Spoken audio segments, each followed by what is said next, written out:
अस्सलाम वालेकुम everyone, welcome to my YouTube channel. उम्मीद करती हूँ आप सब लोग ठीक ठाक होंगे।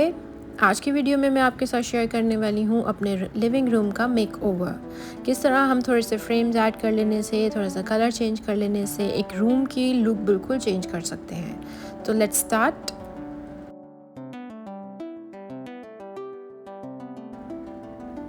लाइटिंग जो है एक बहुत ही मेजर पार्ट प्ले करती है आपके रूम की पूरे लुक को चेंज करने में। और यहाँ पे आप मेरी ट्यूबलाइट्स देख सकते हैं कि इसके कवर्स बिल्कुल ख़राब हो चुके थे और ट्यूबलाइट्स जो है वो बहुत बुरी लग रही थी। तो सबसे पहले हमने जो ट्यूबलाइट्स हैं इसको चेंज किया और चेंज करने के बाद हमने यहाँ पे लगवा लिए शैंडलियर्स। लेकिन एक नुकसान ये हुआ कि नीचे जो ट्यूबलाइट के कलर था वो बिल्कुल ख़राब हुआ था, गंदा हुआ था। तो अब हमें इसको भी चेंज करना पड़ेगा। लेकिन लाइट्स चेंज कर लेने से जो एक लुक थी पूरी सीलिंग की और रूम की वो बिल्कुल चेंज हो गई। अच्छा, ये है before the transformation video. TV इस तरह से हैंग हुआ था, इस तरह से सब कुछ पड़ा हुआ था, कर्टन्स वगैरह। यहाँ पे मैंने सब फर्नीचर वगैरह यहाँ से निकाल लिया ताकि एक ओवरऑल हमें पता चल सके कि कितनी स्पेस है और किस तरह से हम जो है सेटिंग कर सकते हैं अपने लिविंग रूम की। सबसे पहले मैंने क्या किया है कि एक ब्रश लिया और वाइट कलर का पेंट लेके हस्बैंड से जो ट्यूबलाइट के नीचे कलर ख़राब हुआ था उसको ठीक करवाया ताकि एक नीट लुक आने लग जाए। और अब भी आप देख सकते हैं कि लाइटिंग जो है वो फिक्स हो चुकी है, कलर फिक्स हो चुका है और बहुत अच्छा लग रहा है, सीलिंग बहुत अच्छी लग रही है। ओके, अब जिस दीवार से हम लोगों ने टीवी उतारा था वहाँ पर नुकसान हमें ये हुआ कि वहाँ पे बहुत बड़े बड़े सुराख थे, क्योंकि वॉल ब्रैकेट हैंग हुई हुई थी, फ्लोटिंग शेल्फ लगी हुई थी। तो उसको लगाने के लिए ड्रिल से बहुत बड़े सुराख किए गए थे। तो हमें मेन ये था कि उसको फिलिंग करके उसको स्मूथ करना है, ठीक है, ताकि दीवार नीट लगे। तो यहाँ पर हम लोग वो जो वाइट सीमेंट होता है वो लेके मैंने पूरा सब सुराखों के अंदर भर दिया था और जितना भी एक्स्ट्रा उसके ऊपर लगा हुआ था उसको निकाल लेना है ताकि वो स्मूथ हो जाए, ठीक है। अच्छा, मैं यहाँ पे बता दूँ कि जो हमारा अपार्टमेंट है ये रेंटल अपार्टमेंट है और हम रिसेंटली ही यहाँ शिफ्ट हुए हैं। तो हमारा पेंट जो है वो ऑलमोस्ट पूरे रूम का बिल्कुल ठीक था। सिर्फ ये वाली जो वॉल थी टीवी वाली, ये काफ़ी ख़राब हुई थी, जैसे आप देख भी सकते हो वीडियो में, काफ़ी मैली हुई हुई थी। तो इस वजह से सिर्फ हमारा कंसर्न था कि हम यहाँ पे कुछ इस तरह से करें कि दीवार भी नीट लगने लग जाए और टीवी उतारने की वजह से जो होल्स हुए हैं वो भी छुप जाए। अच्छा, जब भी आप कुछ करने लगें तो एक इंस्पिरेशन जो है वो अपने माइंड में रखें। तो ये वॉल के लिए मेरी इंस्पिरेशन ये जो पिक्चर है ये थी कि इस तरह से कुछ पेंट्स जो है वो हम लोग कर लें ताकि हमारे जो ये जो वाइट सीमेंट के निशान हैं ये भी छुप जाएं और जो और थोड़े से डस्ट के निशान लगे हुए हैं वो भी छुप जाएं। अच्छा जी, इंटरनेट पे देखना बड़ा आसान लग रहा होता है, लेकिन जब हमने ट्रेसिंग करना शुरू की तो बहुत टाइम लगा और आप देख सकते हैं कि यहाँ पे काफ़ी निशान पड़े हुए हैं। तो हमें बार बार पेंसिल से ट्रेस करना पड़ा था और इरेज करना पड़ा था, क्योंकि काफ़ी मुश्किल हो रहा था ये जो ऊपर से जो आर्च है उसको कर्व करना और बिल्कुल सिमेट्रिकल होना चाहिए सब कुछ, वो बहुत मुश्किल लग रहा था। लेकिन खैर credit goes to my husband कि उन्होंने कर लिया और बड़े अच्छे से किया और बड़ा अच्छा नीट एंड क्लीन जो है डिज़ाइन बन गया था। यहाँ पर जो सर्कल ड्रॉ करना था तो उसी साइज़ की सेम मेरे पास घड़ी पड़ी हुई थी, तो मैंने सोचा कि उस घड़ी से जो है ना हम लोग सर्कल ट्रेस कर लेते हैं।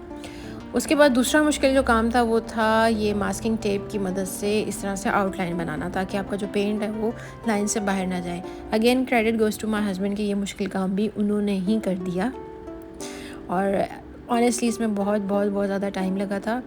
वीडियो में इस तरह से नहीं पता चल रहा, लेकिन जो सर्कल था और जो कर्व से उसको करने के लिए बहुत छोटी छोटी बार बार टेप लेके उसको बहुत प्रॉपर्ली लगाना पड़ा था। तो ये टाइम टेकिंग चीज़ है। अच्छा जी, अब स्टार्ट करना था पेंट। तो पेंट के लिए जो जो चीज़ें मैंने ली थी मैं आपको दिखा देती हूँ। सबसे पहले तो मैंने पेंट के लिए जो ट्रे होती है वो नहीं यूज़ की थी, बल्कि उसकी जगह मैंने ये फेरो रोशर जो चॉकलेट होती है उसके डब्बा पड़ा हुआ था, उसके ऊपर मैंने पॉलीथीन बैग चढ़ाया और उसको टेप से सील कर दिया, वो यूज़ किया है। और पेंट जो है हैम्पल पेंट की, ये 2 कलर्स जो हैं उसके नंबर्स उसके ऊपर लिखे हुए हैं, वो कलर्स दोनों मैंने यूज़ किए। साथ में मैंने यहाँ पे एक छोटा ब्रश लिया था ताकि कॉर्नर्स वगैरह पे पेंट करना ईजी हो, और साथ में एक छोटा सा जो है रोलर लिया था, क्योंकि हमारा पेंट बहुत बड़ी दीवार पे नहीं है बल्कि एक थोड़ा छोटा सा डिज़ाइन है, तो इसलिए छोटा रोलर जो है वो बहुत कन्वीनियंट रहता है, ईजी होता है यूज़ करने के लिए, तो वो लिया था। अच्छा, ट्रे की जगह आप मतलब कोई भी प्लेट या कुछ भी ट्रे किचन में हो कुछ भी यूज़ कर सकते हैं, उसके ऊपर कुछ भी आप पॉलीथीन बैग वगैरह चढ़ा लें, क्लिंग चढ़ा लें और बाद में उसको यूज़ करने के बाद उतार दें, तो वो बिल्कुल नीचे से साफ़ रहती है, गंदी नहीं होती है। यहाँ पे मैंने पेंट लिया और उसके बाद रोलर से जो है मैंने पेंट स्टार्ट कर दिया। अच्छा, यहाँ पे मैं एक टिप देती जाऊँ कि जो रोलर है उसको बहुत आराम से जो है ना चलाते हैं तब वो रोल होता है। अगर आप उसको बहुत ज़ोर से दबाएंगे, तो मैंने मतलब पहली दफ़ा किया था तो मुझे भी आइडिया नहीं था कि जब हम बहुत ज़ोर से दबाते हैं तो वो रोल ही नहीं होता, बल्कि सीधा सीधा ऊपर नीचे जाता रहता है। और जब आप पेंट कर रहे हो तो कोशिश करें कि स्ट्रोक्स जो हैं वो एक ही डायरेक्शन में हो, ऊपर नीचे हैं तो ऊपर नीचे, और लेफ़्ट राइट करें तो लेफ़्ट राइट ही करें, अदरवाइज़ फिर वो ड्राई होने के बाद थोड़ा सा फील हो रहा होता है। अच्छा, नीचे क्योंकि हमारी जो बेस है वो ग्रे कलर की है, तो मुझे दोनों जो कलर्स किए हैं मैंने, उसमें मुझे डबल कोट्स लगाने पड़े। अगर आपका पेंट जो है नीचे ऑफ वाइट या वाइट कलर में है तो मेरे ख्याल से एक कोट भी काफ़ी रहेगा, लेकिन अगर डार्कर टोन होगा नीचे तो थोड़ा आपको 2 कोट्स लगाने पड़ेंगे। और 2 कोट्स जो है वो मुझे लगता है पेंट के ज़्यादा अच्छे लग रहे होते हैं। अच्छा, यहाँ पे एक बहुत इंपॉर्टेंट टिप ये है कि अगर आपका पेंट जो है इस तरह से लाइन से बाहर चला जाए या कहीं पे लग जाए, फ़र्श पे गिर जाए, तो जो हमारे पास होता है ग्लास क्लीनर, आप वो लें और कॉटन बड जो होता है कान साफ़ करने वाला, उसके ऊपर लगा के आप इसको कॉर्नर्स को नीट कर सकते हैं। या फिर अगर आप टिश्यू पेपर के ऊपर लगा के अगर दीवार पे या कहीं और गिर गया है तो वो भी आप अपने ग्लास क्लीनर से उसको साफ़ कर सकते हैं। अब सेकंड जो कलर है वो मैं यूज़ कर रही हूँ।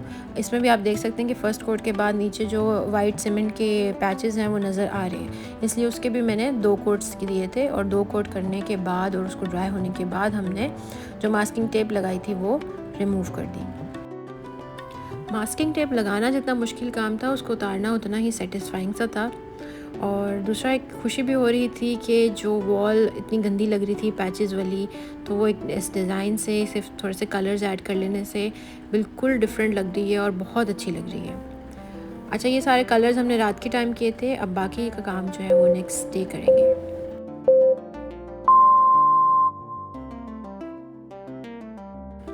नेक्स्ट डे सबसे पहले हमने ड्रिल का काम कर लिया। मैंने अपने माइंड में रखा हुआ था कि कहाँ कहाँ पे क्या क्या चीज़ हैंग करनी है, तो मैंने उस जगह पे हस्बैंड से ड्रिल करवा ली थी। मैंने ऑनलाइन शॉपिंग करके काफ़ी चीज़ें जो हैं वो ख़रीदी भी थी कि वॉल पे क्या क्या हैंग करना है और टेबल पे क्या रखना है। इसके लिए मैं एक ही आपको टिप दूंगी कि जब भी आपने ट्रांसफॉर्मेशन करनी है या कोई रूम डेकोरेट कर रहे हैं, तो हमेशा शॉपिंग करने से पहले एक माइंड में एक लिस्ट बना के रखें कि मुझे यहाँ पे ये चीज़ लगानी है और यहाँ पे ये चीज़ रखनी है, ताकि आप पे गैर ज़रूरी जो चीज़ें हैं उसकी ख़रीदारी से अपने आप को बचा सकें। अब रूम को मैंने साफ़ कर लिया था। यहाँ पे मेरे पास कुछ पोस्टर्स थे जो मैंने शीइन से ऑर्डर किए थे, और ऑनेस्टली इनकी क्वालिटी बहुत अच्छी थी।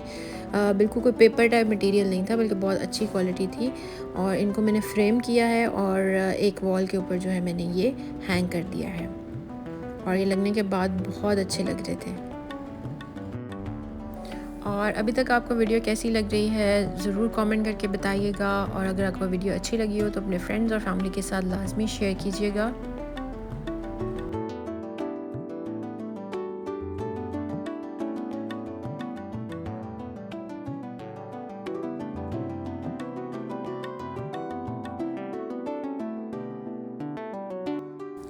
ओके, यहाँ पे मैंने कर्टन्स वगैरह हैंग कर लिए। साथ में मैंने यहाँ पे ला के रखी है अपनी टीवी ट्रॉली।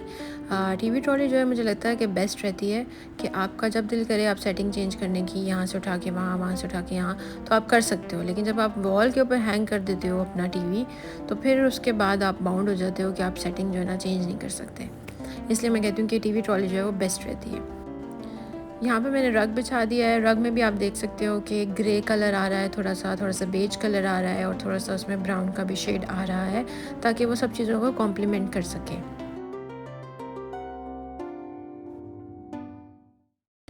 यहाँ पे हमने एक एक करके सोफ़े जो हैं वो ला के रखना शुरू कर दिए, और आप देख सकते हो कि जो मेरे सोफ़ों का कलर है वो ब्राउन है, और पूरा जो रूम है उसकी जो थीम है वो अर्दी टोन्स हैं, ब्राउन, बेज, ग्रे, ये सब कलर्स हैं।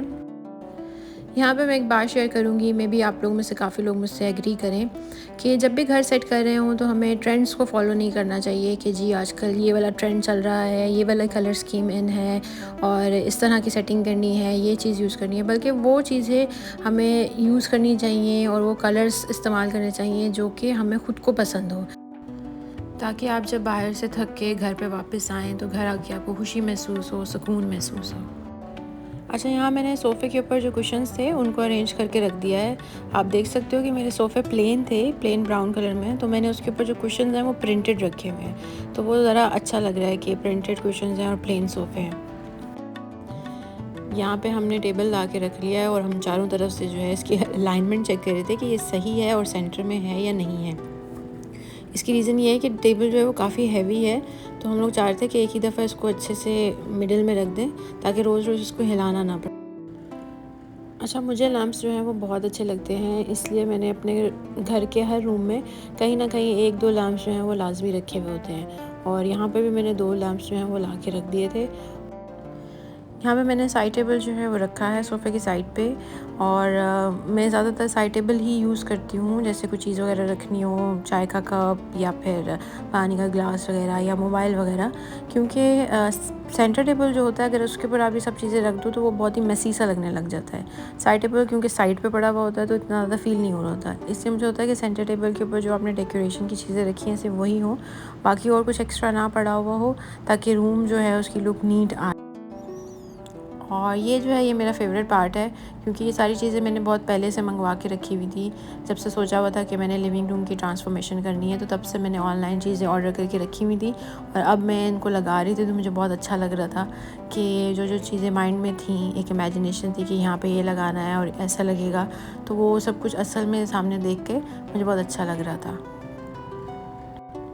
अच्छा, पेंट करने की वजह से ये जो वॉल है काफ़ी कलरफुल हो गई थी, इसलिए इसके ऊपर जितनी भी चीज़ें मैंने हैंग की हैं वो सारी मैंने वुडन मटेरियल में की हैं, ताकि एक सटल सी लुक आ जाए।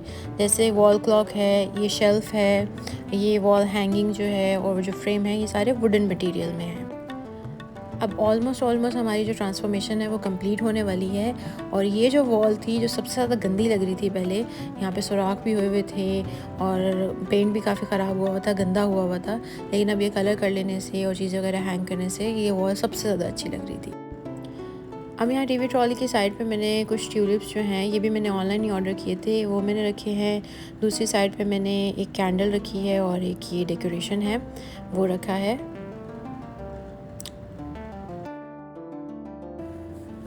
ये जो ह्यूमिडिफायर है ये भी मैंने शीन से ऑर्डर किया था, लेकिन ये इसका साइज़ काफ़ी छोटा है, लेकिन उसमें शीन की गलती नहीं है, मैंने इसकी डिस्क्रिप्शन में इसका साइज़ वगैरह पढ़ा ही नहीं था। है ये बेशक छोटा सा, लेकिन इट वर्क्स वेरी नाइसली। मुझे ग्रीनरी बहुत अच्छी लगती है, तो एक जगह एक स्टोर में ऑफ़र लगी हुई थी, तो वहाँ से मैंने ये आर्टिफिशियल प्लांट लिया था, और बिलीव मी ये इतना खूबसूरत लग रहा था, इसने इस जगह को और ज़्यादा खूबसूरत बना दिया था। तो मैं डेफ़िनेटली रिकमेंड करूँगी आप लोगों को कि आप लोग भी आर्टिफिशियल या रियल प्लांट जो भी रखना चाहें वो लाजमी रखें, क्योंकि ये आपकी जो स्पेस है उसको और ज़्यादा खूबसूरत बना देता है।